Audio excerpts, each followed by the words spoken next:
Hello my bookish lovelies, Kara here, and today I'm going to be discussing some thoughts I have regarding Dr. Sleep the movie. If you guys are watching this the day it came out, or close to, just as a refresher, Dr. Sleep is a movie that just recently came out in theaters. Dr. Sleep, the newest movie that came out that was an adaptation to the book that Stephen King wrote in 2013, is starring Ewan McGregor, who is our leading guy, Danny Torrance. Little Danny Torrance originated from the original storyline, which was from The Shining, also by Stephen King, published in 1977.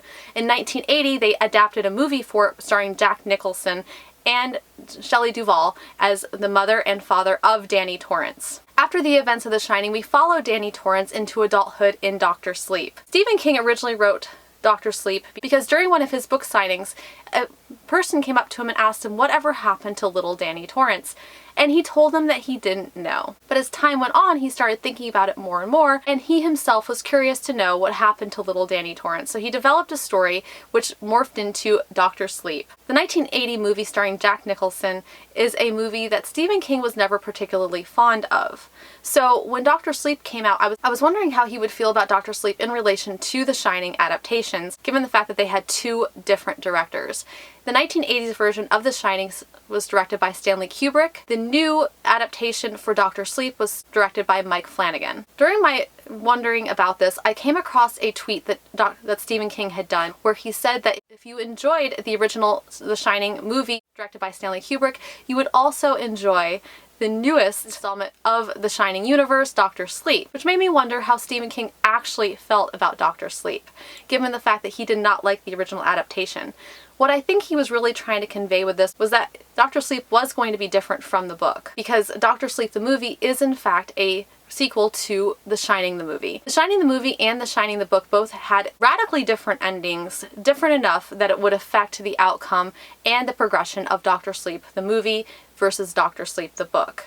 Dr. Sleep the movie is definitely a sequel to Dr. Sleep the movie, and really there is a ton of differences between the two. Dr. Sleep the movie overall does follow the same kind of introduction, the same beginning that Dr. Sleep the book have, but where you really actually see the differences is not towards the beginning, but towards the middle and towards the end as the story continues to progress. So really this is going to have quite a bit of spoilers in it, only because I can't really convey how I felt about the book versus the movie adaptations, simply because most of the feelings that I have regarding the book versus the movie came towards the end of both of them. So right now I'm not going to be discussing a lot of spoilers. Right now I'm just going to be discussing the Dr. Sleep movie in general and how I felt about it and what kind of rating I gave it. And then after that I'll tell you when I'm going to be getting into the actual spoilery portion of the movie. For those of you that are not familiar with The Shining at all, basically what The Shining is, and when they refer to The Shining, what they really mean is your ability to communicate not only with ghosts, but the area around you. Danny Torrance is a very powerful shiner. He shines very brightly. He can communicate with spirits. He's like a battery for the spirits. They feed off of it. And so like he attracts spirits like nobody's business, good and bad. They want him. They want to keep him as their battery source, as their life source. And so spirits often flock to him. Because he is such a powerful shiner, he's also got kind of a bit of a clairvoyance on him as well. That clairvoyance allows him to, when touching people, allows him to see things and things that they often don't remember, things like that have happened to them. He gets glimpses of their life. And so for those of you who have no idea what The Shining is or what it's about, that's essentially what it circulates around, is spirits, the ability to communicate with them, and their want to take you and use you as a battery. And some of those spirits are not very friendly. Overall, Dr. Sleep was definitely very good. It was very well written. And if you are a fan of the 1980s movie The Shining, you will love this movie.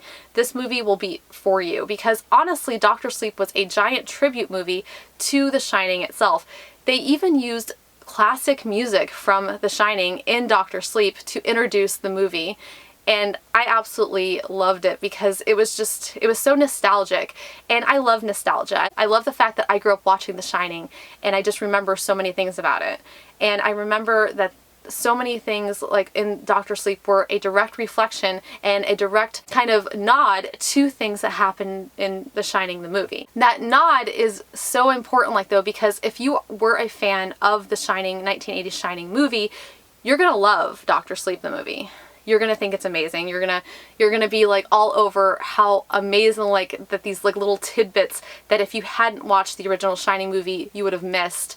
And you're also going to love like the scenery, because they do take you back to Colorado. You do get to see the mountains, and you get to see the same kind of camera angles that actually came scrolling through the Colorado mountains in this movie Doctor Sleep. So I really enjoyed a portion of it, and there was things that I was so excited to see in there that rematerialized that were original nods to the Shining movie. We also got to see some clips in Doctor Sleep itself that where Danny was a kid and he was riding around on his tricycle, and he went around the corner and he saw those two girls holding hands, the twins, and they were telling him to come play with them. So there was a lot of like little tidbits, a lot of flashbacks, and a lot of things like that that actually added to the storyline in order to make it more nostalgic, in order to please a Shining the movie fan.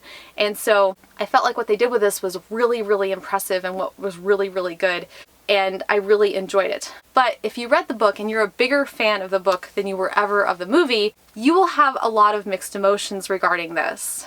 A lot. At least I did regarding this, because I felt like they did what they had to do in the movie to make it flow very well, considering where they ended the Shining the movie. So there's a lot of like little changes they had to make, because the Shining the movie and the Shining the book had two entirely different endings. That being said, those endings didn't really affect Doctor Sleep the movie until towards the middle to the end, in order to kind of add to overall story progression and the climax of where everything, including the final battle, takes place. There's a lot that they had to do to go through and change it, and I feel like the director, Mike Flanagan, who directed Doctor Sleep, did a wonderful job of making everything flow together, not only to become a cohesive whole, but also to do the original Shining movie a lot of justice. If I had to give this movie itself a fair grade, I would probably give it a B+ if I don't take the book into consideration. Now, if I took the book into consideration, I probably would have only given this about a C or a C+, because of the huge divergence between the things that happened and how the things were portrayed. And if I pull them together and I make it more about how book versus movie, I would say that I was not entirely pleased with how the progression of Doctor Sleep was in relation to the book. Now, as a movie itself and as a movie franchise, the movie franchise itself is amazing. But as a book to movie adaptation, I feel like the divergence is big enough and different enough that I think I was actually more pleased with the book ending than I was the movie. Of course, that's not a huge surprise, considering 9 times out of 10 people do happen to prefer books to movies. So if you walk into this movie thinking that this is going to be a direct replica of Doctor Sleep the book, you will not be pleased with it at all, because it's not a direct replica, and they did have to change a lot of things in order to make Doctor Sleep flow with the original Shining movie and the changes they made to that. But if you take the movie by itself, if you take it as an independent movie that's just a sequel to a movie, then I think you're going to really enjoy it. It just really depends on how you approach the movie as to whether or not you're going to enjoy it. Now, given the fact that I had listened to both the audiobooks last month, both The Shining and Doctor Sleep, to kind of refresh my memory, and actually that was my first real read-through of both of those. I had never actually experienced either one of those in book form before. If I took those into consideration when analyzing Doctor Sleep, I can say that they did kind of mess with Ewan McGregor's character as adult Danny Torrance just a little bit, enough to where I don't know how I felt about him and his support that he gave Abra, because from the time that he started talking to Abra on the bench where they met for the first time, where she hunted him down. Little Abra has the Shining as well, and she is really trying to deal with things herself, and she needs a mentor. So she hunts down Danny Torrance because to her, it was like following a map. Danny Torrance takes an incredibly different approach to Abra in the movie than he did in the book, because in the book Abra is being hunted by a clan called the True Knot, which is also something that happens in the movie. But Ewan McGregor's attitude towards those two things are radically different, and that is where I see the start of the divergence between how they approach the movie to how they approach the book.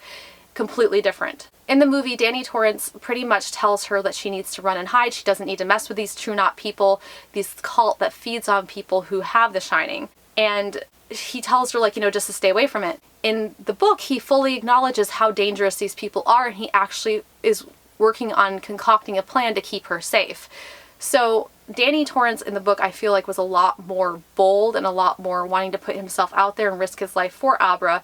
And in the movie, he was a little bit more drawn away from those things. While he still cared about Abra and still wanted to help her, he felt like avoidance in the movie was the best option rather than dealing with these things head on like he felt like in the book. So there was a huge difference between the two. Another big thing that we also notice as being a huge difference between Doctor Sleep the movie and Doctor Sleep the book is the fact that diversity is actually more tended to in the movie versus the book.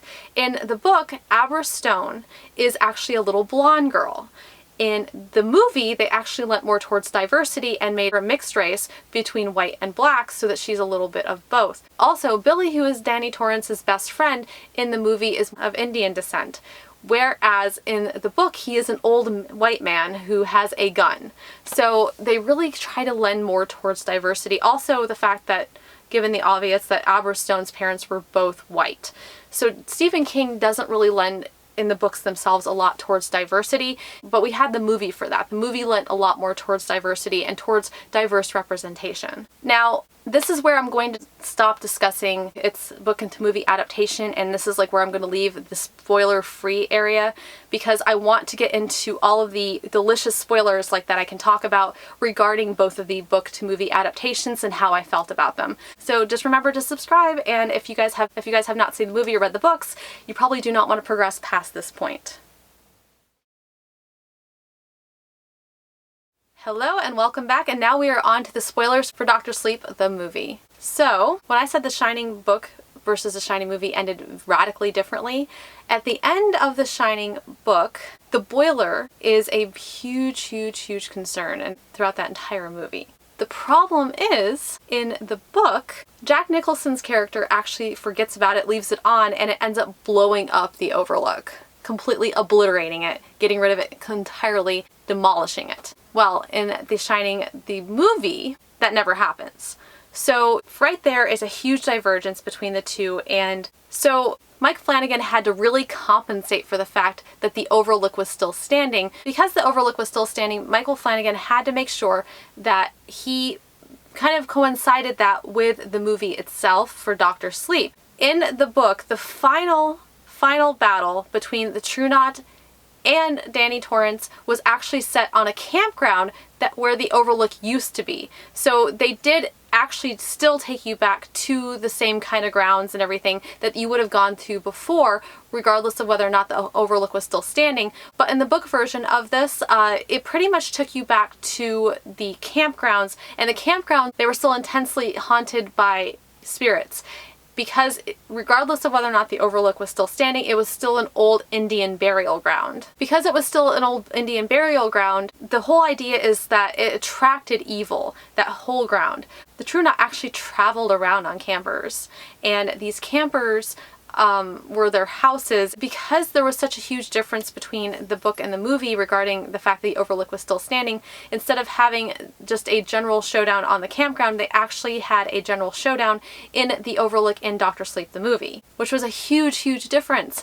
And not to mention that the ending of Doctor Sleep the book was a lot happier. Abra's father never died in the book.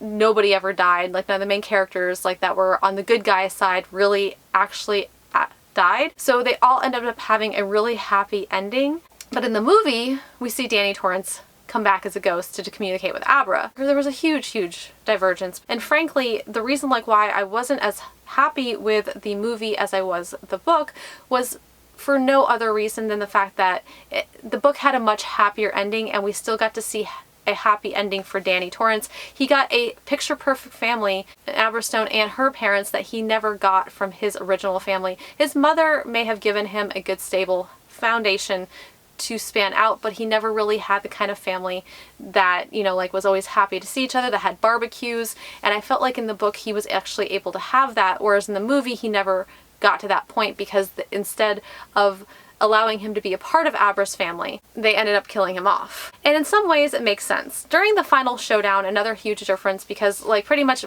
after like we get to the Overlook Hotel, everything everything is different from the way it ended in the book. And Rose the Hat, who is the leader of the True Knot, actually when she became obsessed with the steam or was like in a feeding mood, she became a little bit uglier, and then all of her teeth disappeared and there was one big tooth. So basically like it was kind of a projection of one of Stephen King's psychic vampires that he sometimes puts into some of his other books. Now, being the fact that there was such a huge divergence, they did a really good job in the Doctor Sleep movie, really paralleling the kind of things that happened in The Shining. Not only did the final showdown take place in the room where Jack kept his typewriter, but they also kind of had a nostalgic showdown on the stairs where Sally Duvall's character was battling Jack Nicholson as Wendy Torrance and Jack Torrance. So, I mean, like, they really went for nostalgia on this, not to mention the fact that they went through and they brought up a lot of different ghosts that we saw in the original Shining movie. So a lot of the tribute to The Shining actually came towards the end of the Doctor Sleep the movie. And I really appreciated that about the movie itself, which is one of the reasons like why I understood like what they were trying to do. Doesn't mean I liked it in relation to the book, but I liked it if I were to consider the Doctor Sleep movie a standalone unto itself. Now, because of this final showdown, because of everything that happened, we get to see Abra as kind of blossoming into the person like that she's going to be, like this very powerful person who still has the ability to shine even after everything. Another thing like what to do like with that parallel that we see is in The Shining the book, another parallel is that in The Shining the book and The Shining the movie, Jack Torrance kind of takes on the face of the hotel and the hotel ends up haunting him instead of the hotel being haunted. And so you get to see that also in a scene with Ewan McGregor towards the end of Doctor Sleep the movie, because he too, after he gets killed by a bunch of the local ghosts that he lets out of the lock boxes that he has in his brain, end up murdering him. And he actually ends up taking on the hotel and has to resist that. And the only way he understands that he is going to get peace from that is by blowing up the Overlook. So at the end of Doctor Sleep, we do see that the Overlook is in fact blown to bits and it is obliterated. So if there happens to be any other movies, this will actually kind of line it up a little bit more closely with what happened in the original books, aside from the fact that basically all of Danny Torrance's people and Danny Torrance himself died towards the end. That pretty much concludes like the spoilery portion of this video. I hope you guys like this video. If you guys like this video, hit the little like, hit subscribe, hit the little bell icon if you guys want to receive emails every time I post. Also, I'm on Instagram, Twitter, Goodreads, and Amazon. Those links are linked in the description below, and I hope to see you guys again very soon.